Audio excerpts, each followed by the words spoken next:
Hello बच्चों, आज हम लोग पढ़ेंगे मैग्नेटिज्म का next lecture ampere सर्कुटल law.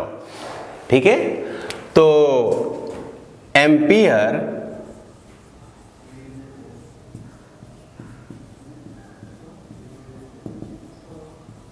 सर्कुटल law, ampere सर्कुटल law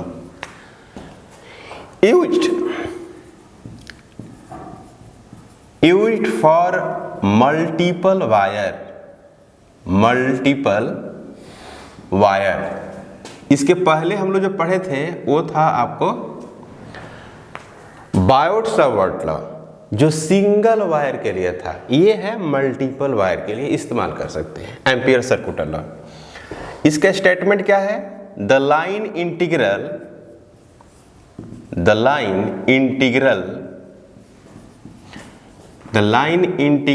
of magnetic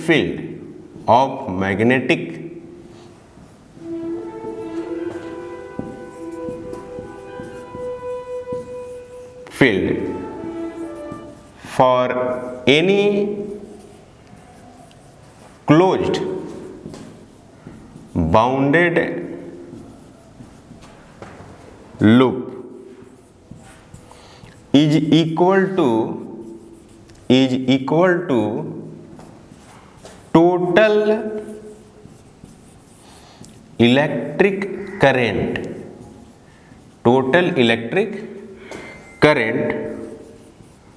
from loop is multiple of mu not. क्या कहा है? The line integral of magnetic field, that's line integral of magnetic field. इसको बोल रहे हैं line integral of magnetic field for any closed bounded loop. ये integration में इस तरह का सिंबल देने का मतलब है कि हम क्लोज लूप का इंटीग्रेशन कर रहे हैं। कोई लूप है उसकी इंटीग्रेशन कर रहे हैं। Any closed bounded loop is equal to total electric current, मतलब कि I enclosed, total electric current from loop is multiple of mu naught। या ऐसे लिख सकते हैं इसको, B dot dl equal to summation, ऐसे लिख सकते हैं mu naught summation I initial 1, I equal to n, I current I equal to 1 से लेकर आई इक्वल टू n तक जितने भी करंट होगी। ठीक है ना? तो हम लोग इसमें क्या कर रहे हैं कि हम बहुत सारे वायर को ले लेते हैं, है ना? बहुत सारे वायर को हमने लिया और इस बोर्ड पे परपेंडिकुलर हम करंट को दिखा रहे हैं। जैसे मान लीजिए कि इस तरह का है, इस तरह से ये वाला, ठीक है? और इसमें हम इस तरह से एंटी क्लॉकवाइज में दिखा रहे हैं। और ये क्या दिखा रहे हैं? Magnetic field. समझिएगा, this is the magnetic field. तो मैग्नेटिक फील्ड किस में है? लूप में है। मैग्नेटिक फील्ड लूप में है तो करंट कैसी होगी? इसमें स्ट्रेट होगी ना, स्ट्रेट, तभी तो मैग्नेटिक फील्ड लूप बनाएगा। अब मान लीजिए कि यहां पर है एक करंट यहां पर है, एक करंट यहां पर है, एक करंट यहां पर है ना? तो यहां पर जो करंट है वो है I1। अभी डॉट का मतलब क्या होगा? बाहर निकलता होगा। यहां पर है कौन? I2, यहां पर कौन है? I3 और यहां पर है आपको I4। समझिए बात को। I1 मतलब कि बिल्कुल ऐसे है इस पे स्ट्रेट, और वो करंट किधर जा रही है? बाहर की तरफ। तभी तो बाहर की तरफ जब करंट जाएगी तो मैग्नेटिक फील्ड क्या बनाएगी? लूप बनाएगी। जब करंट कहां जाएगी? बाहर, तो तो मैग्नेटिक फील्ड क्या बनाएगी, लूप, दैट्स नाइस, है ना। तो इसमें डॉट का मतलब कि करंट जो निकल रही है स्ट्रेट निकल रही है और आपके तरफ निकल रही है। यहाँ भी करंट स्ट्रेट निकल रही है और आपके तरफ निकल रही है, यहाँ भी करंट निकल रही है और स्ट्रेट आपके तरफ निकल रही है। और यहाँ पर क्या हो गया, क्रॉस, और एक क्रॉस कहाँ जा रही है, अंदर जा रही है। तो एक के चलते जो मैग्नेटिक फील्ड होगी, समझ लीजिएगा, एक के चलते जो मैग्नेटिक फील्ड होगी वो बिल्कुल ऐसे होगी, क्लॉकवाइज में होगी, और 3 के लिए क्या हो जाएगी, एंटी क्लॉकवाइज में हो जाएगी। तो ये वाली मिल के करंट ज्यादा हो गई, तो इसीलिए हमने करंट को मैग्नेटिक फील्ड का डायरेक्शन क्या दे दिए है, क्लॉकवाइज दिए है। ये क्या है भाई, ये क्लॉकवाइज है, क्लॉकवाइज, सॉरी एंटी क्लॉकवाइज है, एंटी क्लॉकवाइज है, दिया हुआ है।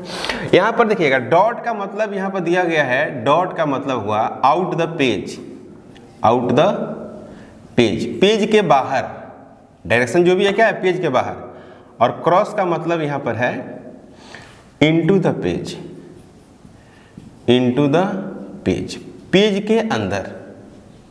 एक हो गया पेज के बाहर, दूसरा हो गया पेज के अंदर। तो इसी को हम लोग ऐसे लिख सकते हैं, देखिए तो इसी को, इसको कैसे लिखेंगे, ऐसे लिख सकते हैं, mu not, mu I enclose, या ऐसे। तो हम लोग इसी को इस तरह से लिखते हैं, B dot D L is equal to mu naught और आई इनक्लोज्ड। तो इसको प्लस प्लस प्लस और ये माइनस, तो यहां पर लिखेंगे I1 प्लस I2 प्लस क्या माइनस I3 प्लस I4, ऐसा माना सकते हैं। इसको हम लोग देख कर ऐसे बना सकते हैं कि नहीं बना सकते। अब ये भाई डॉट वाला जब ब्रेक करेंगे तो क्या मिलना चाहिए, ये क्या मिलना चाहिए, B का मैग्नीट्यूड और DL का मैग्नीट्यूड और कॉस थीटा, जहां पर थीटा जो है angle between B vector and DL vector की है ना, where theta is angle between B vector and DL vector, है ना, where theta is angle between B vector and DL vector, B और DL के बीच का एंगल है। ओके, अब क्या है भाई कि जब वायर क्या होगा, वायर स्ट्रेट, तो क्या बताई गई है, मैग्नेटिक फील्ड लूप में होगा, मैग्नेटिक फील्ड इन लूप। अगर तार स्ट्रेट हो तो मैग्नेटिक फील्ड किस में होगा, लूप में होगा, और इसकी direction determine by tangent, direction determine by tangent, tangent के द्वारा हम लोग इसकी डायरेक्शन को डिटरमाइन करते हैं। और वो कैसे भाई, देखो तो जैसे हम लोग टेंजेंट की बात करता हूं तो अक्सर जो मैग्नेटिक फील्ड होगा वो एलोंग द टेंजेंट होगा, मैग्नेटिक फील्ड की डायरेक्शन लूप तो बनाएगी, जैसे स्ट्रेट कोई वायर है सपोज दैट, यहाँ पर मान लीजिए डॉट का मतलब समझ रहे हैं कि जो करंट है I वो बिल्कुल आपके तरफ है, तो मैग्नेटिक फील्ड क्या बनाएगी, लूप, और कैसे बनाएगी, एंटी क्लॉकवाइज में। और इस मैग्नेटिक फील्ड की डायरेक्शन अगर हम देखने की बात करें, जैसे मान लें कि यहीं पर देखने की बात करें, तो ये कहां पर होगी, इधर होगी ना, एलोंग टेंजेंट होगी, ऐसे होगी कि नहीं होगी, एलोंग द टेंजेंट होगी। और यहां पर अगर हम एक छोटा सा DL वेक्टर लें, DL तो वो भी किधर होगी, इधर होगी, तो थीटा हमेशा जो मिला जुला कर क्या होगी, 0 होगी, तो cos theta is equal to cos 0, तो यानी cos theta is equal to कितना, 1, इस तरह से होगा। ठीक है, बात समझ रहे कि नहीं, थीटा इक्वल टू 0 डिग्री, तो cos theta equal to cos 0 और cos थीटा बराबर कितना हो जाएगा, 1। ठीक है, तो जो जनरल फार्मूला होगा वो ऐसा हो जाएगा, BTDL और mu 0 I enclosed, I enclose का मतलब क्या हुआ, टोटल करंट, ये ऐसे लिख सकते हैं आई नेट। तो अब हम लोग क्या करेंगे, एप्लीकेशन इसका पढ़ेंगे, मेन हम लोग को डेराइव करना है सम इंपॉर्टेंट रिजल्ट्स में। तो हेडिंग देंगे क्या, application of Ampere's circular law.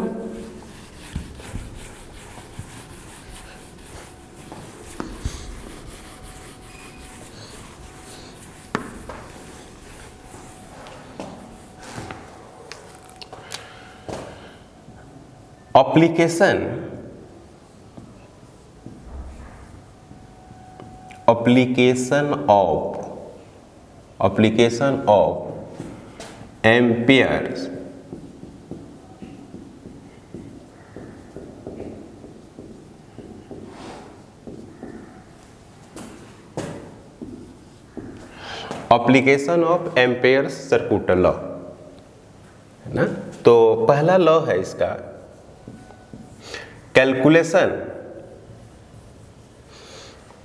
Calculation of magnetic field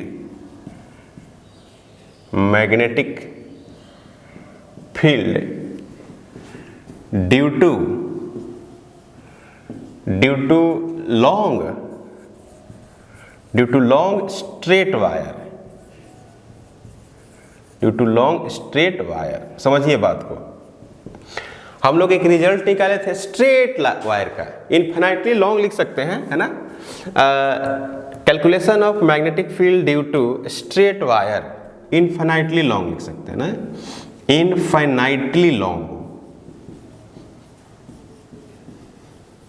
ठीक है। तो वहां पर हम लोग रिजल्ट लाए थे, याद है, B equal to mu naught I और डिवाइडेड बाई 2 पाई डी, है कि नहीं। ऐसा रिजल्ट निकाला था हमने, कैलकुलेट किया था ना, बायोट से किया था ना, इस तरह से। तो अब हम लोग करना है, जैसे मान लें कि स्ट्रेट वायर है, तो स्ट्रेट वायर का मतलब इस तरह से होगा कि स्ट्रेट वायर ऐसे, इसमें आई करंट फ्लो कर रही है। एम्पियर ने क्या कहा है कि जो स्ट्रेट वायर है वहां से किसी भी पॉइंट पर आपको मैग्नेटिक फील्ड निकालना है ना। तो क्या करेंगे हम लोग, क्या करेंगे इसके, अब मान लीजिए कि यहां पर हम लोग स्ट्रेट वायर ले लिया, यहाँ पर मैग्नेटिक फील्ड कैसा होगी, क्रॉस होगी, क्रॉस, और उतना ही दूरी पर इधर क्या होगी, सेम, डॉट होगी, डॉट हो गया नहीं होगी। तो हम लोग क्या करेंगे, एक इस तरह से लूप का फॉर्मेट करेंगे, है ना, इसे लूप बना दिया ना, घिरा हुआ है। ये कौन हो गई, मैग्नेटिक फील्ड हो गई।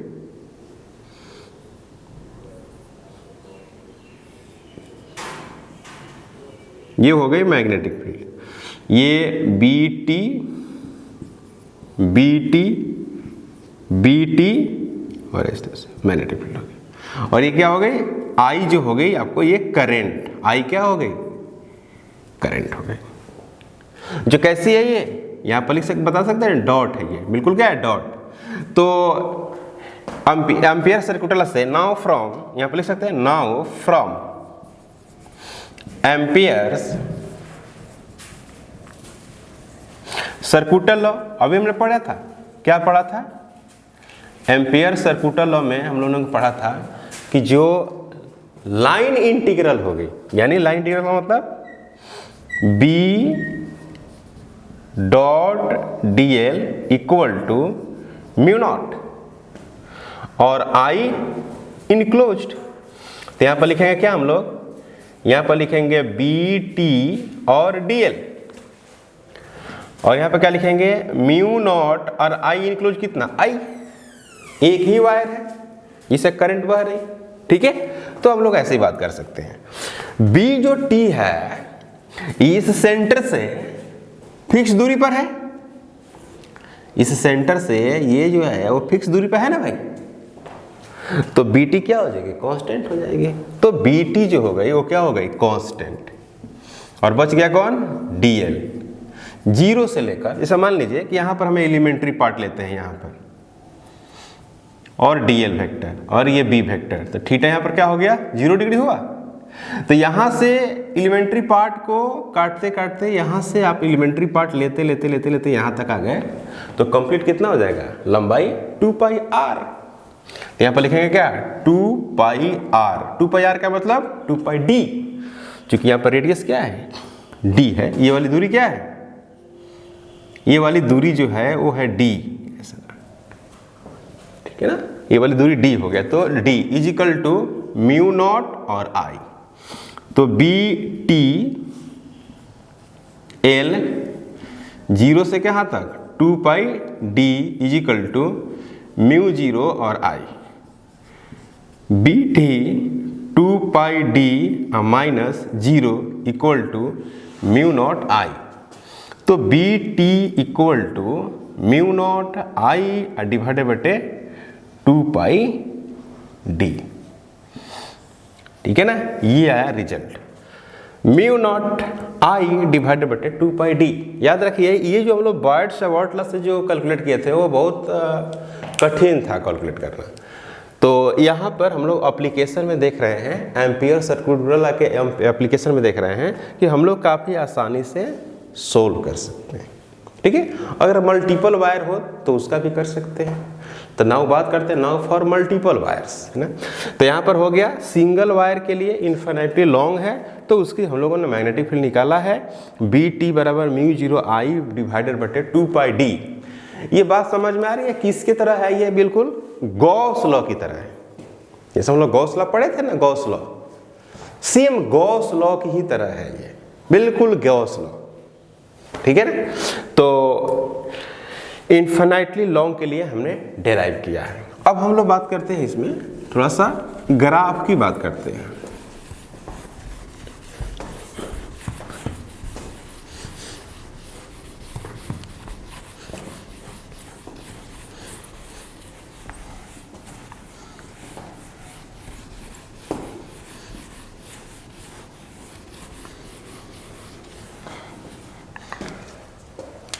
Now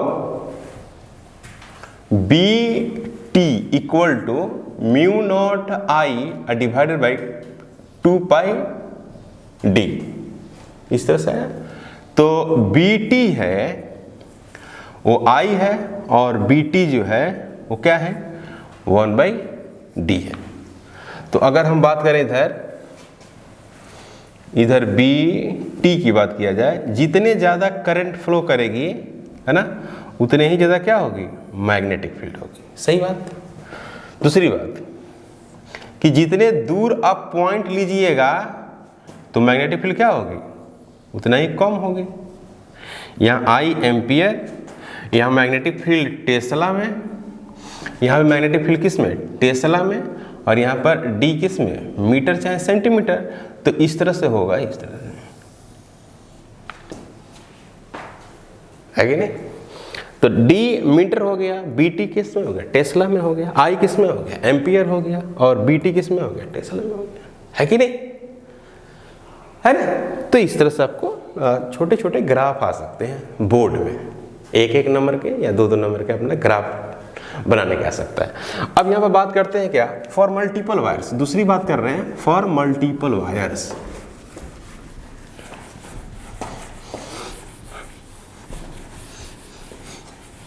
for multiple wires, for multiple wires,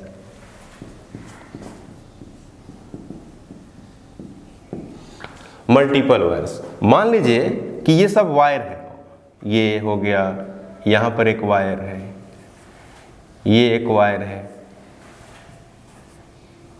इस तरह से वायर है, ठीक है, बहुत सारे वायर हैं। इसकी current I1, I2, I3, I4, I5, I6 और I7 है, ठीक है ना। और यहाँ पर क्या है, एक वायर तो है नहीं, तो इसकी मैग्नेटिक फील्ड हम इस हिसाब से ऐसे दे रहे हैं, इस तरह से दे दिया मैग्नेटिक फील्ड। और इसमें कोई डायरेक्शन आप दे सकते हैं। जिसकी करंट ज़्यादा होगी, मैंने डॉट वाली का करंट अगर ज़्यादा होगी तो ऐसे हो जाएगी, और क्रॉस वाली का मैग्नेटिक फील्ड अगर करंट ज़्यादा होगी तो कैसे हो जाएगा, ऐसे हो जाएगी। मतलब वो घट के रिजल्ट आएगी। डॉट वाला के लिए मैग्नेटिक फील्ड ऐसे घूमेगी और क्रॉस वाली की ऐसे घूमेगी। तो मान लीजिए कि डॉट वाली के चलते है ना, मान लीजिए कि डॉट वाली के चलते 4 टेस्ला है, डॉट के चलते, और क्रॉस के चलते कितना है, क्रॉस के चलते मान लीजिए कि 3 टेस्ला है। तो आपको जो बी आएगा ना, बी जो हम टी लिखते हैं वो बी टी कितना बन के आ जाएगा, 4 - 3 1 टेस्ला करके आएगा। इस तरह से वो घट के आएगा। आपको लग रहा है ना ये घट के आना चाहिए, लग रहा है ना कि घट के आना चाहिए, तो लॉ में ही अपना घट के आएगा। देखो क्या घट के आता है, करंट ही घट जाएगी, क्योंकि आई नेट होता है ना फार्मूला में। तो हम मान लेते हैं कि इस तरह से ले लेते हैं, इस तरह से। आप समझ गए कि एंटी क्लॉकवाइज का जो करंट है, एंटी क्लॉकवाइज माने डॉट जो करंट है वो क्या है, ज़्यादा है क्रॉस। ये बात आप बोल सकते हैं। यानी आप ऐसे लिख सकते हैं कि जो I1 है, I1 और क्या है I3 और कौन है I6 और I जो 7 है वो बड़ा है, ज़्यादा अमाउंट में। किसके, I2 I4 और है आपका कौन I5, इन सभी से बड़ा है। समझ में आ रहा है बात, तभी ऐसा हुआ है। तो नाउ अब इसका ये जो घिरा हुआ पार्ट उसका कोई सेंटर ऑफ मास होगा, तो इसका सेंटर ऑफ मास से ये वाला सेंटर हो गया, और ये डी तो डी हो गई। यहाँ पर हम क्या ले लिए, एक एलिमेंट्री पार्ट ले लिए, एलिमेंट्री पार्ट। तो जिधर मैग्नेटिक फील्ड है उधर कौन है, डीएल वेक्टर भी है, जिधर मैग्नेटिक फील्ड है उधर कौन है, डीएल वेक्टर। तो हम ले नाउ फ्रॉम एम्पियर्स सर्कुटल लॉ क्या लिखेंगे हम लोग, यहां पर लिख सकते हैं क्या, जो लॉ है उसके अनुसार लिख सकते हैं B T D L, B along the tangent dot D L equal to mu naught I enclosed. तो हम लोग तो जानते हैं कि इसको हम लोग थीटा को 0 लेते हैं, क्योंकि हमेशा पैरेलल होती है लूप में। तो यहाँ पर लिख सकते हैं बी टी और डी एल और लिखेंगे cos 0 डिग्री और क्या लिखेंगे म्यू नॉट, और यहाँ पर लिखेंगे क्या आई इनक्लोज्ड। पर आई इनक्लोज आप समझ ही रहे हैं क्या है, आई जो इनक्लोज है वो है I1 I3 I6 और I7 माइनस I2 I4 और I5, इस तरह से। तो हम लोग ऐसे लिख सकते हैं बी टी 0 से लेकर कहाँ तक, 2πd तक। पूरी इसकी लंबाई कितनी हो जाएगी, अगर सेंटर से इसकी दूरी d है तो पूरी लंबाई कितनी हो जाएगी 2πd। तो 0 से लेकर 2πd और यहाँ पर लिखेंगे dl, तो आएगा आपको I1 I3 I6 I7 minus I2 I4 और I5 आएगा ऐसे। तो dl का इंटीग्रेशन करेंगे तो क्या मिलेगा l, और फिर पुट करेंगे कितना 2πd माइनस 0 तो हो जाएगा 2πd। तो यानी लिखेंगे क्या bt into 2πd minus 0 equal to I1 और I3 plus I6 plus I7 minus I2 plus I4 plus I5। ठीक है, तो आपका रिजल्ट बन गया। क्या रिजल्ट बन गया, इस तरह से रिजल्ट बनेगा। तो कितने भी वायर हो ना, 10 20 25 कितने भी वायर हो, तो कितने भी वायर हो ना, तो आप कैलकुलेट कर सकते हैं काफ़ी आसानी से। जैसे मान लीजिए 10 20 वायर हो और प्रॉपर उसका डायरेक्शन दिया हो, तो सिंपली आप क्या करेंगे, घटा देंगे, आपको मैग्नेटिक फील्ड निकल जाएगी। तो एम्पियर सर्कुटल लॉ का यही फायदा है कि मल्टीपल वायर के लिए, पाइप के लिए, है ना, सिलिंड्रिकल बॉडी हो और उसमें करंट बह रही हो, उसके लिए ये सब यूज होता है। तो फाइनली ऐसे लिख सकते हैं बी टी इक्वल टू क्या लिखेंगे, यहाँ पर म्यू नॉट छूट रहा है ना, आई इनक्लोज है ना, तो इसको आप ऐसे लिख सकते हैं म्यू नॉट म्यू नॉट छूट रहा है, ऐसे ऐसे म्यू नॉट ऐसे कर सकते हैं। तो बी टी इक्वल टू क्या लिख सकते हैं, I1 प्लस I3 और प्लस I6 और plus I7 minus I2 plus I4 और प्लस I5, ओके। और इनटू क्या, mu naught, into mu naught divided by 2 pi D. ऐसे ही रिजल्ट हो गया ना। अगर कंजस्टेड आता है, ज़्यादा करके आता है, तो आप बहुत आसानी से इसको लिख सकते हैं, सोल्व कर सकते हैं।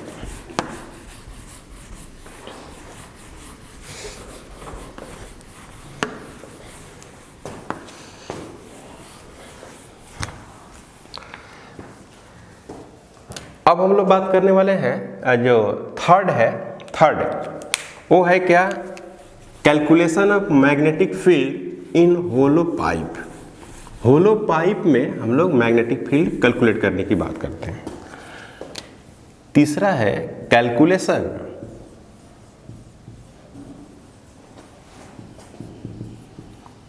Calculation of magnetic field,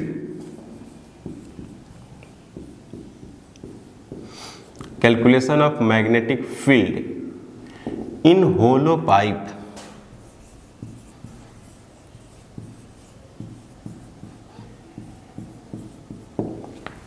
okay, तो radius of pipe capital R, ठीक है। R equal to distance between centre of pipe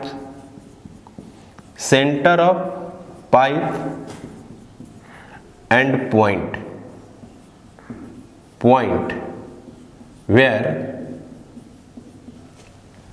where we have to find magnetic field,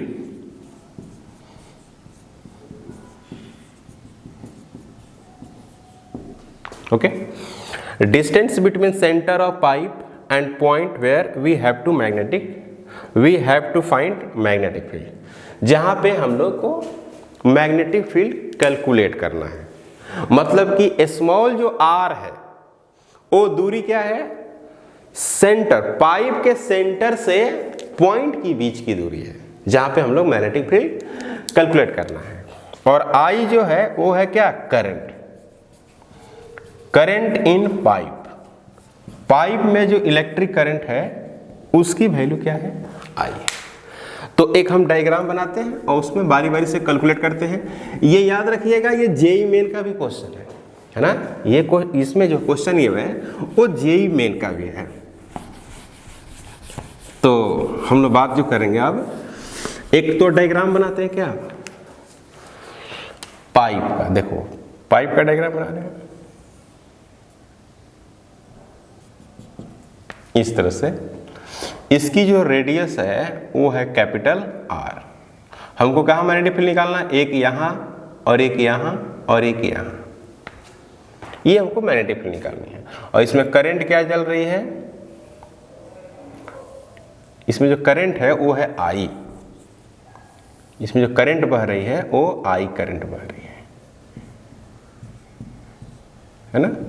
तो जाहिर सी बात है कि स्ट्रेट करंट बह रही है, इसमें भी करंट बह रही है I, इधर भी बह रही है I, स्ट्रेट करंट बह रही है। होलो पाइप है, होलो पाइप आप देख रहे हैं ना। जैसे इसके अंदर का मास निकाल दीजिए तो ऊपर है ना, करंट चलेगी ना ऊपर।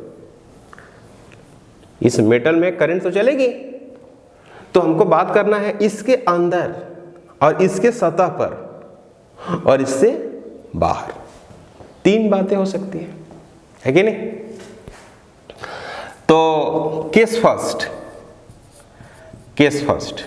when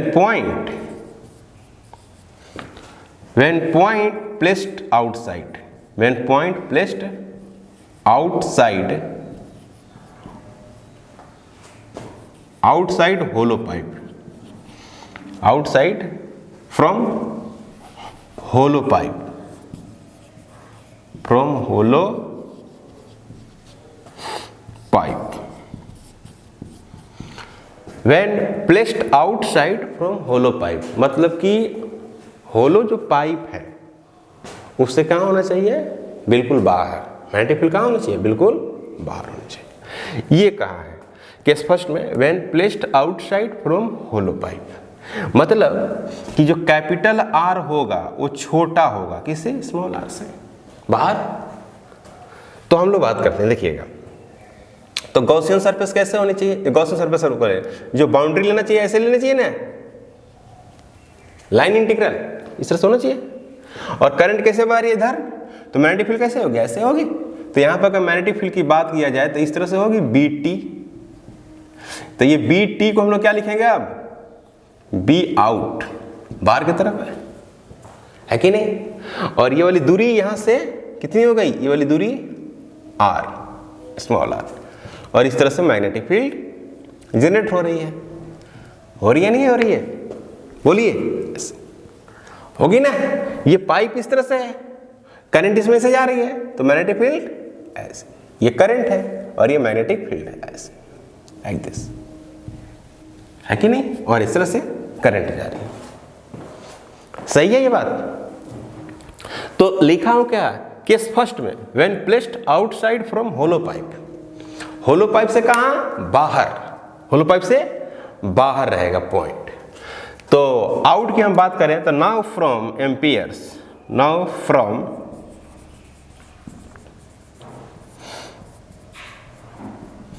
एम्पियर्स, तो यहां पर लिखेंगे बी आउट और डीएल, थीटा क्या हो जाएगा, 0, तो cos 0 कितना, 1, क्योंकि जो इसका जो टेंजेंट पे जो मैग्नेटिक फील्ड होगा और डीएल दोनों की डायरेक्शन क्या होगी, सेम होगी ना।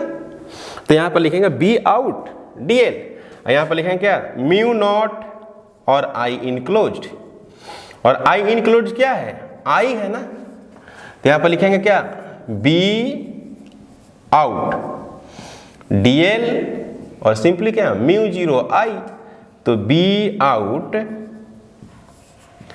डीएल 0 से लेकर कहां तक, 2 पाई और छोटा वाला आर, इसकी लंबाई, सरकमफ्रेंस, तो रेडियस कितनी है यहां से यहां तक, स्मॉल आर, 2 पाई आर,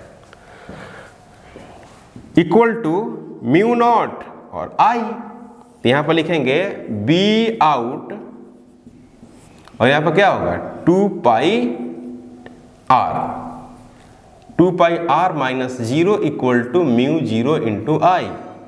तो बी जो आउट हुआ वो क्या मिला, 2 पाई आर म्यू नॉट और आई। तो बी आउट जो मिला वो mu naught I divided by कितना, 2 पाई आर। इस तरह से वैल्यूज हो गई। तो फाइनली ये हो गया ना कि बी जो आउट है वो 1 बटे क्या हो गया, आर, और आर टेंस टू क्या, इन्फिनिटिव। तो बी आउट क्या कर जाएगा, टेंस कहां करेगा, 0, है कि नहीं, बहुत दूर चला जाएगा। तो याद रखेंगे ये वाला रिजल्ट, क्योंकि हम लोग को ग्राफ भी ड्रॉ करना है। और इसी में दूसरी बात है, point placed on the hollow pipe, मतलब हम लोग इसी पे रख देते हैं पॉइंट को दूसरी केस में। तो केस सेकंड है कि व्हेन प्लेस्ड ऑन द, ऐसे लिखिए, when point placed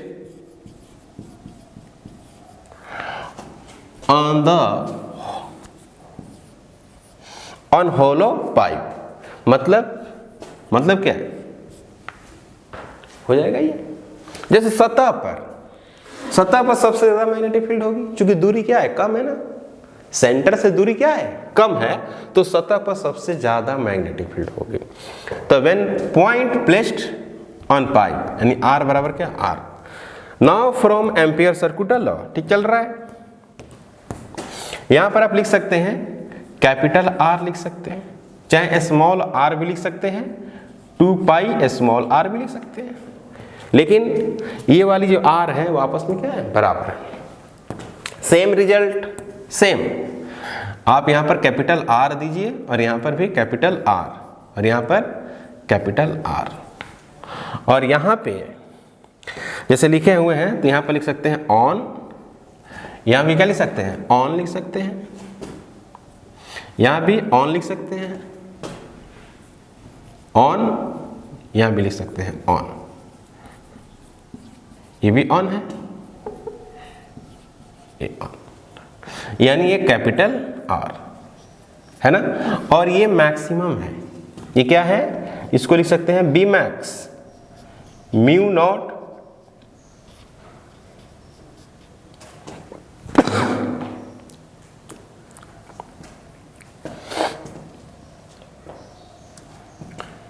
B max is equal to mu naught I 2 pi R, अच्छा है mu naught I 2 pi small R, लेकिन इस केस में आर बराबर क्या है, कैपिटल आर है, ठीक है ना, मैक्सिमम मैग्नेटिक फील्ड होगी। अब बात करते हैं तीसरा, when point placed inside hollow sphere, inside hollow pipe, मतलब बड़ा वाला आर ही क्या हो जाए, छोटा हो जाए, किससे, स्मॉल आर से, मतलब अंदर आ गए, अंदर, अंदर का मतलब यहां पे कहीं पे कैलकुलेट करना। पाइप के अंदर मैग्नेटिक फील्ड कितनी होगी, तो ये जेईई मेन का भी क्वेश्चन है कि पाइप के अंदर जो मैग्नेटिक फील्ड होती है वो 0 होती है ना, magnetic field inside hollow pipe 0। तो लिखा हूं कि when point placed inside hollow pipe R less than R, तो now from Ampere's B on dl is equal to mu 0 I enclose into I, clear. तो B on dl, तो यहां पर लिखेंगे इन, लिख देंगे इन, यहां पे है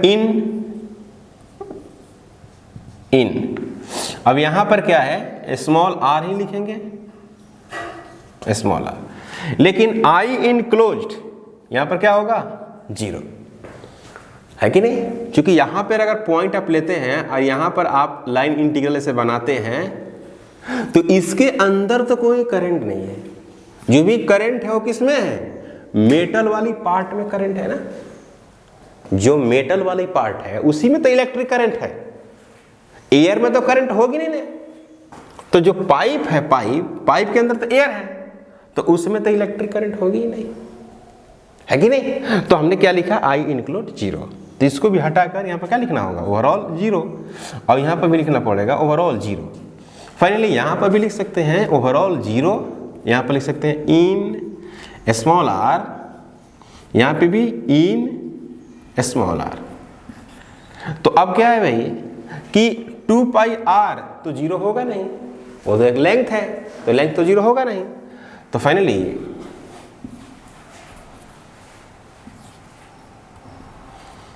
तो याद रखेंगे इन जो होता है वो मैग्नेटिक फील्ड क्या होती है, 0 होती है।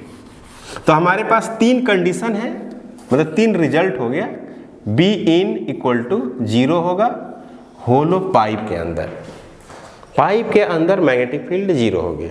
अब इन 3 कंडीशन को लेकर हमको एक ग्राफ ड्रॉ करने होंगे, जो बोर्ड में अक्सर पूछे जाते हैं कि graphical representation of magnetic field and distance from the center of pipe and point for hollow pipe।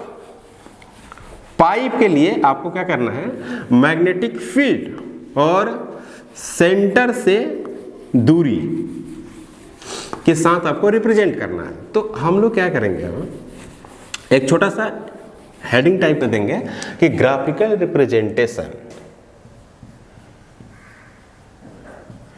Graphical representation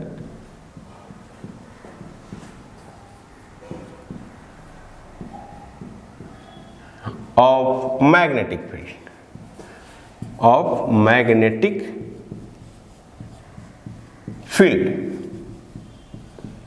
तो दो तीन बात का ध्यान रखना है आपको। एक तो ये है कि बी जो आउट वाला था वो क्या था आपको, म्यू नॉट आई डिवाइडेड बटे कितना 2 पाई आर। चाहे इसी को लिख सकते हैं क्या, बी जो आउट था वो क्या था 1 बटे आर, इस तरह से, है ना, है कि नहीं। दूसरा है बी ऑन, ये है आपको म्यू नॉट आई डिवाइडेड बटे कितना 2 पाई आर, या इसी को लिख सकते हैं म्यू नॉट आई डिवाइडेड बटे 2 पाई कैपिटल आर, क्योंकि स्मॉल आर बराबर क्या है कैपिटल आर। इसी को क्या लिख सकते हैं B max, mu naught I divided बटे कितना 2 पाई कैपिटल आर मैक्सिमम। एक है आपका क्या बी इन, तो बी इन तो सीधे 0 है कि नहीं, ठीक है। तो इसके अगर हम मैग्नेटिक फील्ड की बात करें, ड्रॉ करने की बात करें तो इस तरह से हो गया, रेक्टेंगुलर है, यानी ये हो गया क्या, इधर हो गया B और इधर हो गया R, ये मीटर हो गया, ये आपको B हो गया, टेस्ला हो गया, R मीटर और B आ गया आपका टेस्ला में। क्लियर है। तो सेंटर से लेकर और जो होलो पाइप थी सतह तक, मतलब कि सतह के इनसाइड वाला लेयर, वहां तक तो फील्ड क्या है 0 है ना, तो हम लोग यहां से 0 दिखाते हैं, ये 0 दिखा दिया मैंने, है ना। मैग्नेटिक फील्ड क्या है 0, इसी लाइन पर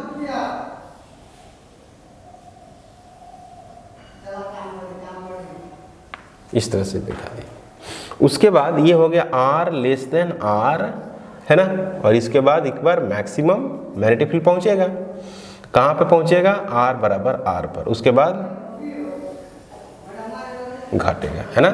तो ये हो गया R ग्रेटर देन R, ये हो गया B इन 0 और ये हो गया आपको B ऑन, यानी यहाँ हो गया आपको B ऑन और ये आएगा क्या म्यू नॉट आई डिवाइडेड बटे 2 पाई R, ठीक है। और ये हो गया आपका B out, mu naught I divided बटे 2 पाई R, ठीक है। ये हो गया ग्राफिकल रिप्रेजेंटेशन। सेम हम लोग इसमें एक और एप्लीकेशन पढ़ेंगे, ये जो दूसरी एप्लीकेशन थी, है ना। फिर एक तीसरी एप्लीकेशन पढ़ेंगे और तीसरी एप्लीकेशन में 3 पार्ट्स होंगे, वो जेईई मेन के लिए बहुत इंपॉर्टेंट है। ये जेईई मेन में खुद पूछा हुआ है ना, इसकी ग्राफ और inside hollow pipe magnetic field. तो फिर हम लोग अगला पढ़ रहे हैं क्या सॉलिड पाइप, जैसे मान लीजिए ये सॉलिड है ना, तो सॉलिड बॉडी में, सॉलिड सिलेंडर में मैग्नेटिक फील्ड का मान और उसकी ग्राफिकल रिप्रेजेंटेशन। तो इसको हम लोग बात करते हैं क्या कि नेक्स्ट में जो चौथी एप्लीकेशन है, तो एप्लीकेशन नंबर 4, एप्लीकेशन नंबर 4 की बात करते हैं। देखिएगा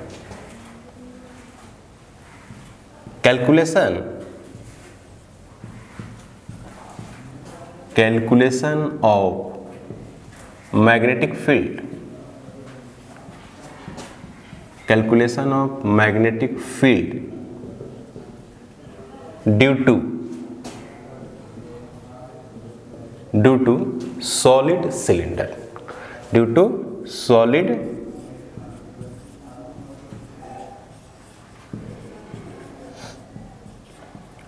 सिलेंडर। सेम ऐसा ही कैपिटल R जो है वो रेडियस है, radius of solid cylinder,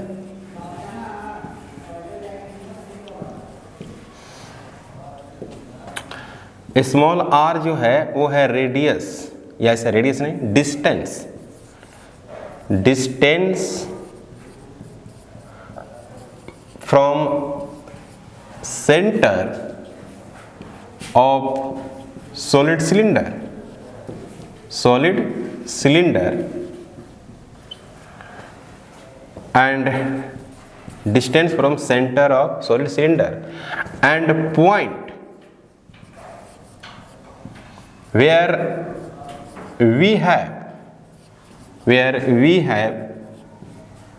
to find magnetic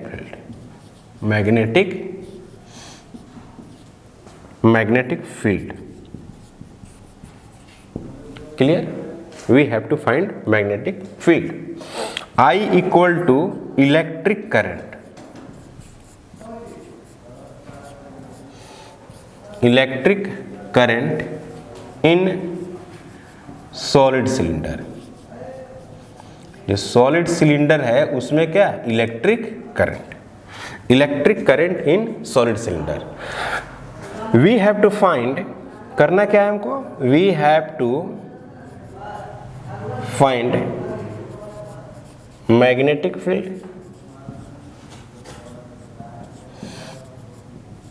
magnetic field outside on the cylinder